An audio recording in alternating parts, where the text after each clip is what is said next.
The House Homeland Security Committee holding its fifth hearing on Muslim radicalization. But some critics say Committee Chairman Congressman Peter King is on a witch hunt.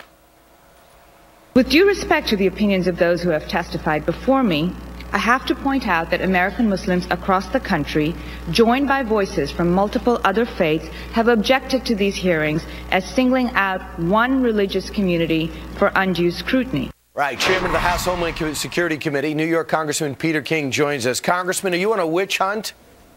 Brian, that is such absolute nonsense. No, what I am very concerned about is that while the overwhelming majority of Muslims are good people, the fact is, even though Muslims are 1% of the population, almost 90% of the terrorist crimes are carried out by the Muslim community, and there are not enough people in the community willing to step forward and speak out against this and to cooperate with law enforcement. So what I want to do is, by having these hearings, I've given reasonable, moderate Muslims the opportunity to step forward, to emerge, and not be any longer controlled by radical groups like CARE or be influenced by the New York Times. They can come forward and they can really speak out, and they can take the steps that have to be taken to cleanse their community of this evil of al-Qaeda. Everyone's accusing, while you're head of Homeland Security, you're in charge of keeping this place safe and finding out what the next step will be. You've taken a lot of heat because of it. What have you learned through these hearings?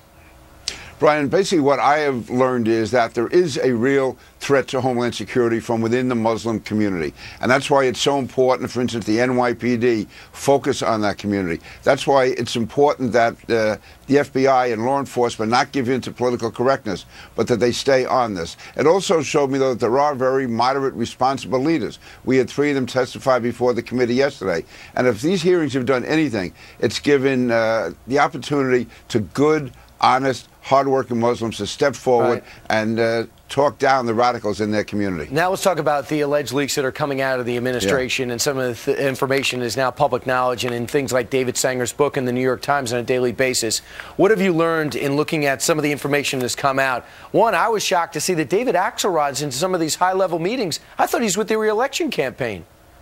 Yeah, I don't see how that could be allowed. I mean, I can tell you that when you're involved in any of these type briefings, and I'm on the Intelligence Committee, the Homeland Security Committee, especially the Intelligence Committee, when you go to any type of meeting involving these issues, cell phones have to be left outside, you're sworn to absolute secrecy, and the thought that you would have, if it's true, a political advisor sitting in on these top-level meetings, deciding who's going to be killed, who's not going to be killed. And also, Brian, what struck me the most is that all of this information, and it's not just me, Dianne Feinstein, a prominent Democrat, obviously, she has said she's never seen such an avalanche of vital national security secrets being leaked. And they come obviously from people at the top of the administration, because no one else was at these meetings other than people close to the president, people in his own White House. And that's why if he said he's really against these leaks, there's no way at all they could have happened or continue to happen without him knowing about it. And certainly when they first started appearing in the New York Times, there was not a word out of the president. It was only when John McCain and others started to call him on it that he said he's opposed to these leaks. But until then, not a word. Yeah, and everything from the cyber attacks to the proof that we're listening to the ISI as they talk, not beneficial to our security. Congressman Peter King making the courageous move of holding these hearings and finding out information. Thanks so much for joining us this morning as Chairman of Homeland Security. You definitely have your hands full. Thank you, Brian. See you in Massapequa. Absolutely. Meanwhile, straight ahead.